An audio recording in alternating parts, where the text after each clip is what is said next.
Hi, welcome back to Grains in Small Places, and today I'm going to be showing you how I make a special cinnamon roll. Not just any cinnamon roll, this one is ready for Christmas because it is a gingerbread cinnamon roll. So let me get started and show you how I do it. Okay, so to get started, I'm going to put 2 tablespoons of butter in my pan, and I'm going to put a half a cup of milk. So cold milk actually inhibits gluten formation, so this is one of the reasons that milk should be heated and then cooled down before we use it in any kind of yeast dough where you want the gluten to form. So also I'm going to put in a 1/4 cup of brown sugar to my pan, and I'm going to add about 1/8 cup of molasses. I use this organic molasses. I can link it below if you're interested in it. I actually got it from Bread Becker's when we visited there while we were passing through the Atlanta, Georgia area. So I'm just going to stir that up. I'm just going to keep it on a medium-low heat so everything melts and incorporates. I want the butter to melt and the sugar to melt. I added a half a teaspoon of salt. And then after everything starts to melt, I'm going to go ahead and add in about 2 tablespoons of olive oil. I'm going to continue to stir it. I don't want it to burn at the bottom or anything. And just when the butter and sugar is melted, then I can take it and remove it from the heat. Once it's all stirred and melted, I'm just going to go ahead and set it to the side so that it can come down to room temperature or just a little above room temperature so I don't kill my yeast. Okay, so now I'm going to go ahead and mill my flour. So today I used 1.5 cups of hard white wheat berries and 3/4 cup of hard red wheat berries. And when I mill this should give me a total of about 3.5 to 4 cups of flour. After the sugar and butter mixture has cooled down, I'm going to go ahead and pour that in my mixer. And then I will add the flour that I just milled into that. And then I will mix it around to incorporate.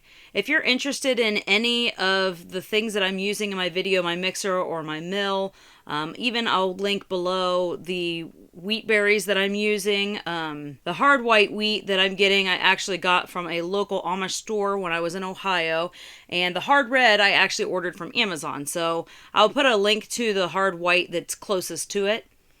And then after all of the ingredients get incorporated, I'm going to add 2 eggs to the dough. And I'm going to mix that around and incorporate that.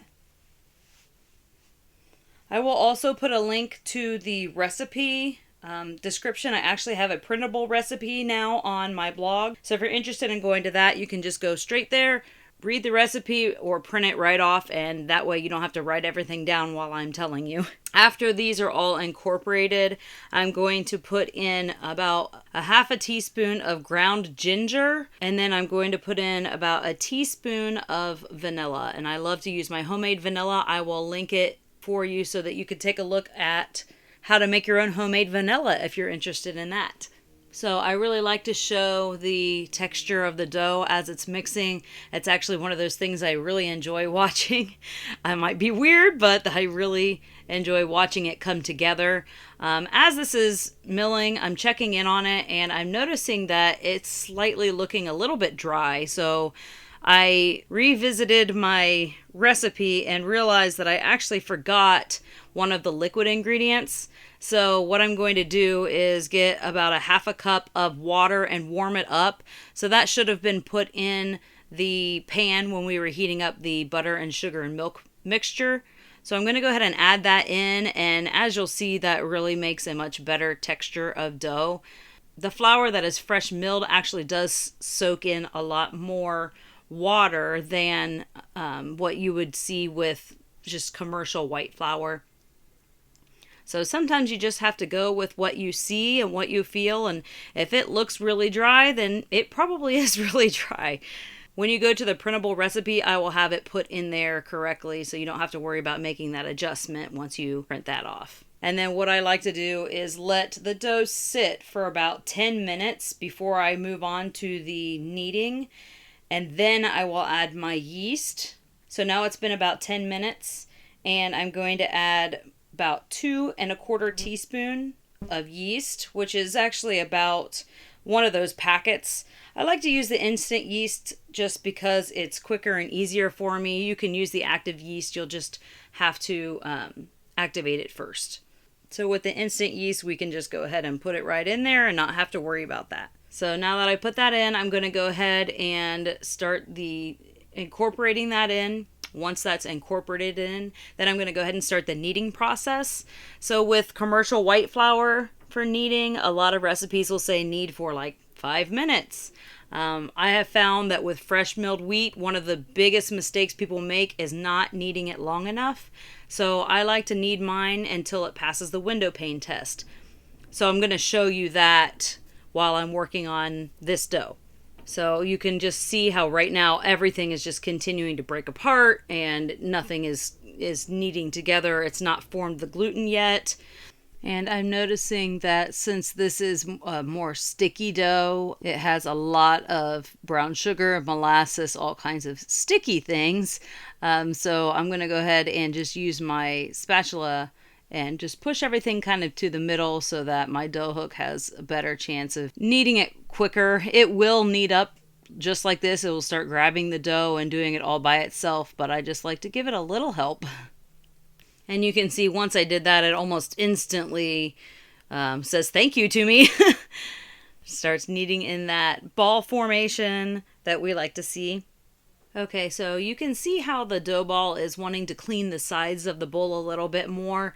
So that's an indication that your dough is starting to come together and forming gluten just how you want it to be. This is the stage where I think a lot of people stop the kneading process, and I'll show you the Windowpane test, how you can see that it's actually not ready yet. The gluten has not formed all the way to make a really pillowy, fluffy, stretchy dough, which is what we're looking for in a yeast dough. Okay, so I'm showing you the Windowpane test here. As you can see, it's already ripping and breaking.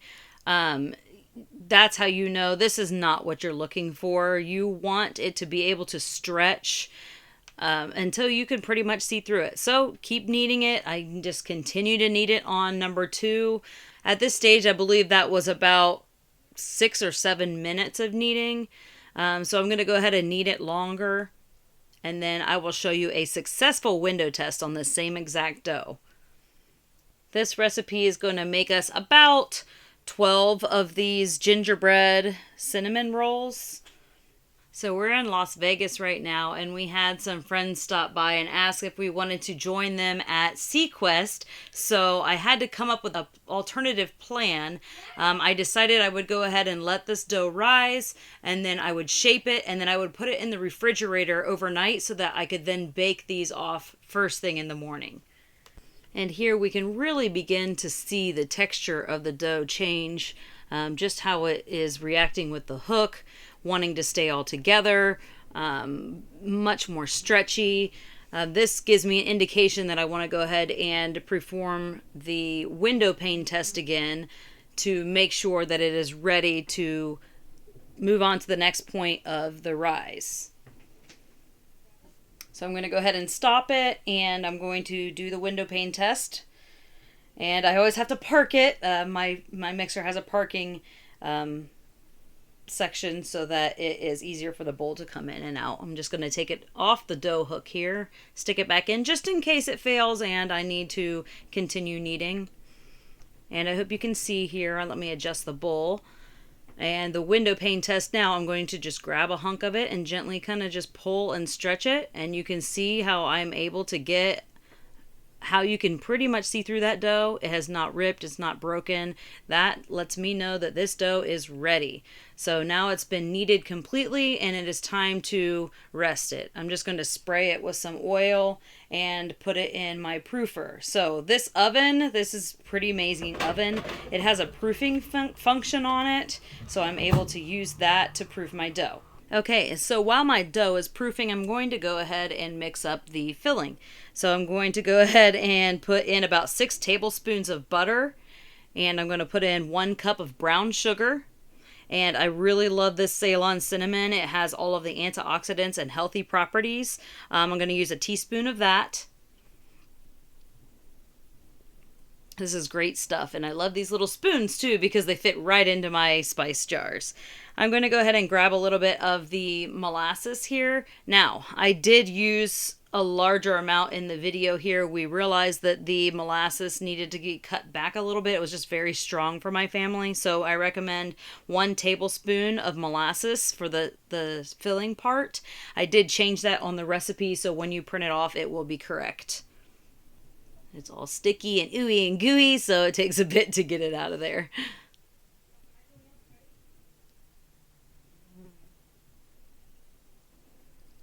I'm also going to add a pinch of salt just to balance the flavors. And now I have here some fresh nutmeg. I'm just going to use my little zester and I'm just going to zest some of that in there. If you're using just grated or ground, you'll probably want to use about 1/4 teaspoon of the nutmeg. And now this is my fresh ginger. My family loves fresh ginger. In order for me to keep it fresh, I buy really large heads of it and I keep it in my freezer. I put it in just a little freezer safe container. That way it stays fresh. I just get it straight out and I grate it right on my zester into my food. We use it for dinners and Asian cooking and gingerbread and all other sorts of recipes. So I'm just going to grate about 2 teaspoons of the grated ginger. If you're using ground ginger, I would cut that back to maybe only 1/2 teaspoon because it is so much stronger. But the grated fresh ginger really takes this recipe over the top. It is delicious. You don't want to skip that step. Now I'm just going to mix to incorporate this, and then I'm going to just pop this in the microwave so that it becomes slightly melted and all incorporated, all the sugar has melted and the butter is melted. I just put it in the microwave for like 20 seconds at a time. It obviously took me just a couple times to get it where I wanted it to be.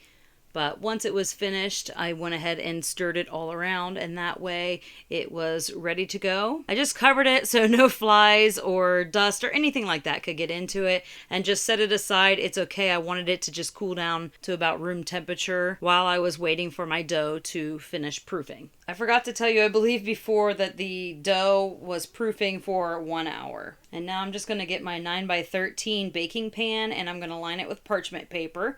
That way nothing sticks to it. And now that it's been an hour, my dough's proofed. It's risen to double in size. I just use a little bit of olive oil on my table. I prefer using olive oil over flour because I'm not adding a whole bunch of extra flour into my dough to make it very dry. The olive oil just makes everything smooth, nothing sticks. It feels great on my hands too. So I just rub that around on my table. I'm going to take off the cling wrap and I'm going to pour the dough out onto the table, and then we'll begin to work with it. You can see how pillowy and stretchy it is. One of my favorite, most calming, relaxing things is working with really nice, pillowy dough. It's just one of those things it's just so relaxing for me. I'm just going to take and press the dough out into a rectangle, probably about 12 by 15 or so. I'm really sorry about all the distractions going on around me. We do live in an RV. We travel full time. It's a small space, so sometimes it's hard to get to an area where there is no people or no dogs. So I'm just going to go ahead, and after I have that all pressed out into a rectangle, pressed all the air bubbles out, I'm going to grab the filling that we mixed up earlier. Just going to mix it up to incorporate. Pour that over the top of my flattened out pressed dough. And then I'm going to just spread it around as evenly as I can so that all of the areas of the gingerbread cinnamon roll all get this delicious ooey gooey filling. And after I get it all smoothed out, I'm going to go ahead and from the short side roll this baby up. I'm going to roll it up, trying to keep it tight but not so tight that the dough is stretching so much.